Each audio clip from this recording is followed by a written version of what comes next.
কত টাকা তো কত পথে ব্যয় করেছেন। বিশেষ করে যাদের নেশা করার অভ্যাস, কি সিগারেটের নাম, এক একটা সিগারেট নাকি 15 টাকা 20 টাকা।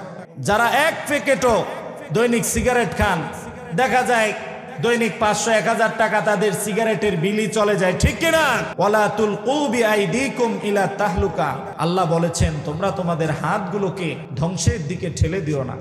এই যে আপনি হাত দিয়ে সুক্তান দিতেছেন আর উপরের দিকে দোমা সারেন, এই যে হাতটাকে আপনি ধ্বংসের দিকে ঠেলে দিয়েছেন, এর বিচার হবে না? হবে না? হবে। কত টাকা ব্যয় করেছেন? বন্ধুদের সাথে বসেছেন আড্ডায়, হাজার হাজার টাকা আপনার চলে গিয়েছে। বান্ধবীকে নিয়ে ঘুরতে গিয়েছেন, টাকা চলে গিয়েছে। 5 স্টার হোটেলে একদিন রাত কাটিয়েছেন, হাজার হাজার টাকা চলে গিয়েছে। অথচ তাফসিরুল কোরআন মাহফিল, কোরআনের কোন জলসা যখন হয় তখন আপনাদের কাছে টাকা চাইলে আর আপনাদের পকেট থেকে টাকা বের হয় না।